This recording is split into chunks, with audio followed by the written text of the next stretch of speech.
पहले क्या था जो बताया गया था कि डाल्टन ने बताया परमाणु क्या है, अविभाज्य, लेकिन ऐसा नहीं है।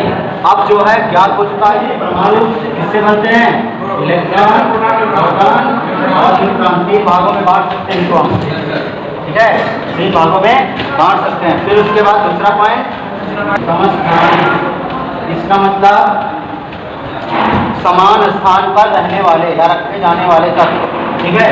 इसका मतलब जिनके परमाणु क्रमांक समान हो लेकिन परमाणु भार अलग अलग,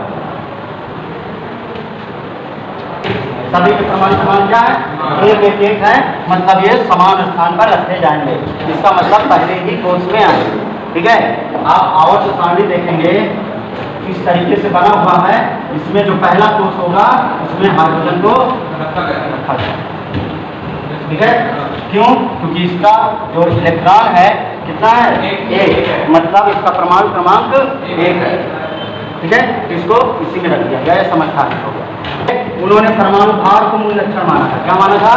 परमाणु भार को, मतलब बताया कि परमाणु भार का जो है वो मूल लक्षण है, ठीक है। तो ये गलत हो जाएगा। क्यों? क्योंकि अगर परमाणु भार के आधार पर रखना होता तो हाइड्रोजन को 3 कॉलमों में ही रखना पड़ता। हाइड्रोजन ही 3 जगह ले लेता है कि नहीं भाई, 1 2 3, इसका अलग अलग है ना, तो 3 कोष में हाइड्रोजन आ जाता है। तो ये गलत हो गया इनका नियम। तत्वों का मूल लक्षण क्या माना गया? परमाणु क्रमांक, यहाँ पर लिख रहे हैं परमाणु क्रमांक। एक होता है परमाणु द्रव्यमान जो ऊपर, ठीक है, क्रमांक नीचे, द्रव्यमान ऊपर लिखा जाता है, हमेशा याद रखना है। जैसे सोडियम तत्व है, इसका 11 यानी होता है यहाँ 23, तो इसका परमाणु क्रमांक पूछेगा तो क्या बताओगे? 11। परमाणु भार 23। परमाणु द्रव्यमान संख्या, द्रव्यमान संख्या पूछे, परमाणु भार पूछे, आपको यही बताना है, ठीक है। ये चीज याद रखना। अब एक नियम ये इनका खत्म हो गया, एक कमियां ये निकल गई, दूसरी क्या है, हाथ में दिखानी बहुत दिखेगी। हाँ, ये तो हो गई समभारिक की, समस्थानिक की बात। समस्थानिक का मतलब समान स्थान पर रखे जाना है ना, जितने भी तत्व हैं सबको समान। लेकिन ये कहता है समभारिक, क्या आते हैं? समभारिक, ठीक है। समभारिक ये क्या होते हैं? जैसे आर्गन, पोटेशियम, कैल्शियम, ठीक है, ये तत्व हैं, इनका परमाणु क्रमांक 18, लेकिन परमाणु भार समान दिख रहा है ना, सेम दिख रहा है। ये क्या हो गए? समभार। जिसके भार समान हो वो समभारिक, ठीक है।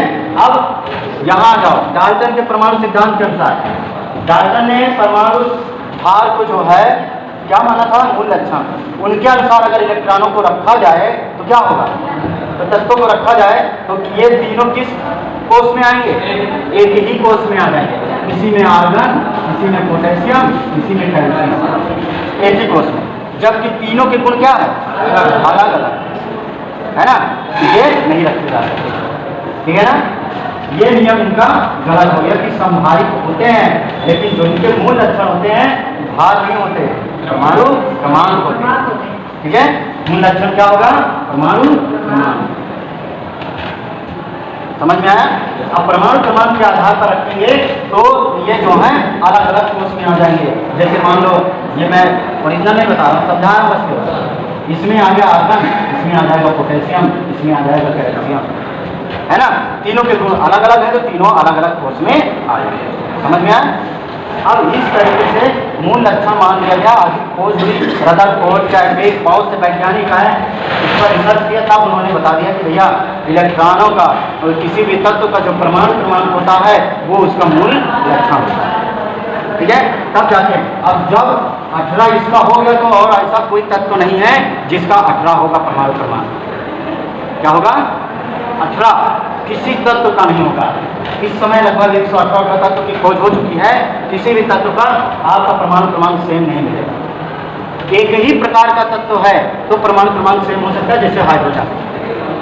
हाइड्रोजन क्या है? ये भी हाइड्रोजन है, ये भी हाइड्रोजन है, ये भी हाइड्रोजन। इसके परमाणु क्रमांक सेम है, है ना, एक एक पे। लेकिन अगर सोचो अलग अलग गुण वाले हैं, अलग अलग तत्व हैं, तो उनके परमाणु क्रमांक कभी सेम नहीं होंगे। ठीक है, समझ में आया? तो इलेक्ट्रॉन की खोज किसने की थी?